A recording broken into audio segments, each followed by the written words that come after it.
Republican leadership intends to force a vote on their tax bill. President Trump has called this tax bill historic, and indeed it will make history, but not for the right reasons. It is a historic transfer of wealth from students, seniors, and working families to the wealthiest corporations and individuals in America and indeed throughout the world. Historians and voters will look back at the way this bill was written in a rushed and sloppy manner without thoughtful debate. Indeed, we have to send it back to the House of Representatives so they can vote again. It was so well crafted. And with a reckless and willful disregard for facts and independent analysis. Enforcing this massive restructuring of our economy through Congress, Republican leaders have permitted no real amendments and ignored every nonpartisan analysis of their bill that does not fit their worldview. As a result, this trickle-down tax bill is quite possibly the most fiscally irresponsible piece of tax legislation to have ever been railroaded through Congress over the objections of the American people. Some will say, well, no, wait, the Affordable Care Act. But let me remind you, the ACA was paid for. It had to get 60 votes. It was on the Senate floor for 25 consecutive days. There was a full committee process, and Democrats accepted many Republican amendments in the House and the Senate. That's not the case with this historic bill. The Trump tax will adversely affect my home state, Rhode Island. It's in so many ways. The temporary benefits won't cover the long-term damage from this bill or offset the increased costs for things like child care, education, health care, and housing. The reason the American people oppose this bill is simple, and they do oppose it. They do oppose it. It forces the middle class to accept yet another Republican tax giveaway to corporations and the richest 1% with little or nothing for them. It gives trillions of dollars in permanent tax cuts to corporations while raising taxes on over half of American families over the next decade. And in doing so, it gives $48 billion to the foreign investors who own roughly 35% of American company stock. That's right. Many of these benefits will go through corporations by either dividends or stock redemptions to foreign owners, $48 billion to foreign investors. That's not putting the American working man and woman first.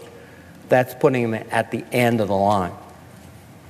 It makes the tax code more rather than less complicated, and very clearly incentivizes and rewards multinational corporations who send jobs and stash money overseas.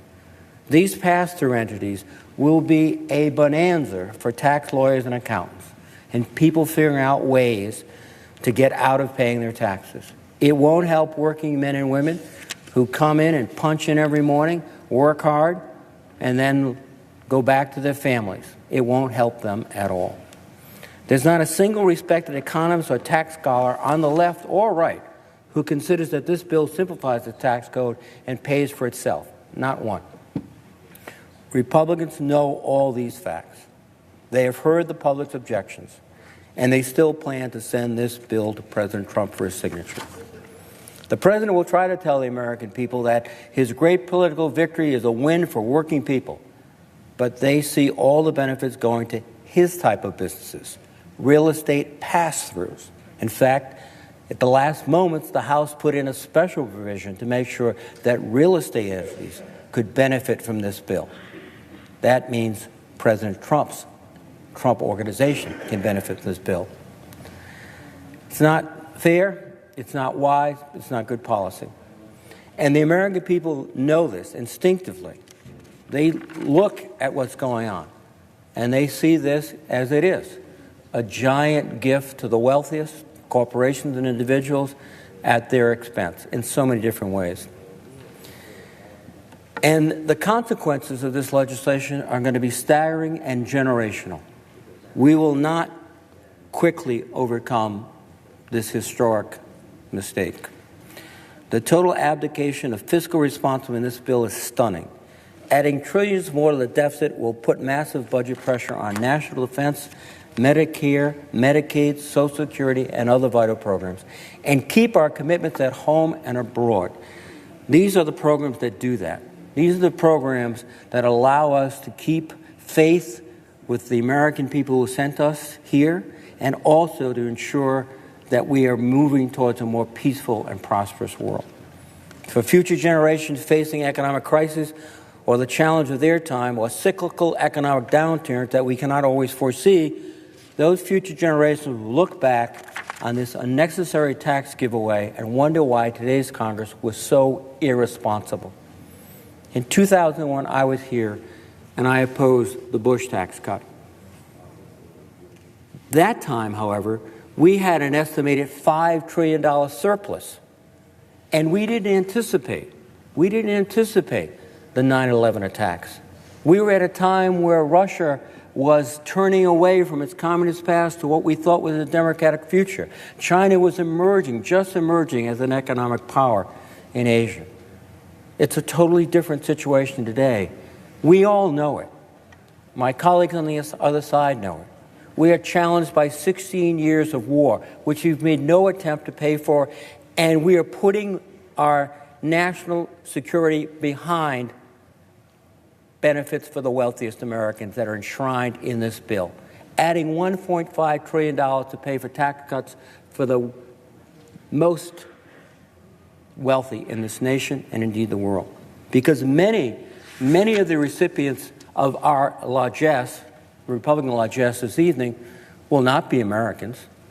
A significant portion of American stock in our companies are held by foreigners. And when the stock buybacks take place, because that's what the companies are going to do, they've already announced it.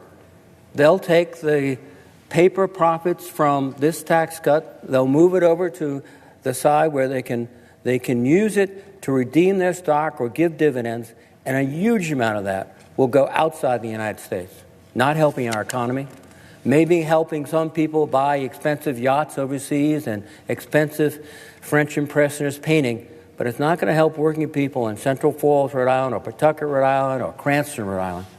Not at all. It's a bill that's full of loopholes that'll be exploited for years to come. Indeed, we're already hearing rumors that they have to fix some of the problems they've already discovered in this legislation before it passed. And we can expect more legislation to, quote unquote, fix the bill. Mr. President, this would be different if we were talking about real tax reform that benefited the middle class, real tax reform that raised the earned income tax credit, for example, real tax reform that benefited people who work every day, wage workers particularly. But this bill doesn't do that. And real tax reform is a result of an open bipartisan process. It's ideally revenue neutral, like the 1986 law under President Reagan, which took a bipartisan consensus, which made major reforms, and which is something that was not only procedurally, but economically wise and sound. Now, I hope going forward we can work together to prevent and undo the damage from this bill and enact real responsible tax reform that boosts take-home pay, spurs job growth, closes loopholes, expands opportunity, and strengthens the long-term stability and security of our nation. But that is not this legislation. And one final point. This Monday, the President announced his national security strategy, his overarching vision of what will make this country safe, secure, and strong as we go forward. And part of that national security strategy is to reduce the debt through fiscal responsibility. Well, my Republican colleagues are about to increase the debt through fiscal irresponsibility. Now, this national security strategy isn't even 24 hours old, and it's being abandoned.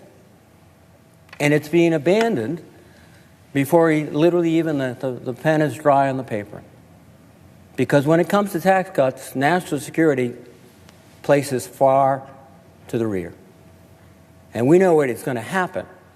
As this deficit grows, and it'll grow much larger than the $1.5 trillion that's projected, as it grows, it'll squeeze out spending. It'll squeeze out defense spending, despite the efforts on both sides to try to increase support for the military. It's just impossible to tolerate deficits, to create a deficit. of this magnitude and not see the consequences both on the defense side and the non-defense side.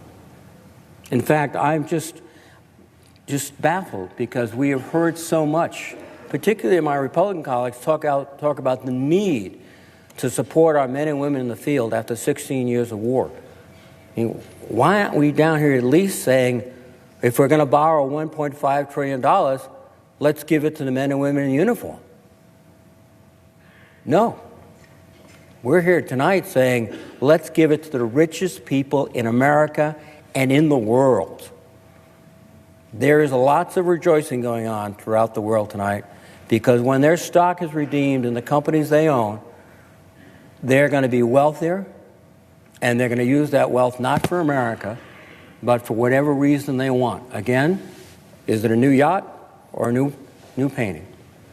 Well, Mr. President, I just hope and that in the waning few hours of this debate that we can move the consciousness of colleagues and reject this legislation. And with that, Mr. President, I would yield the floor.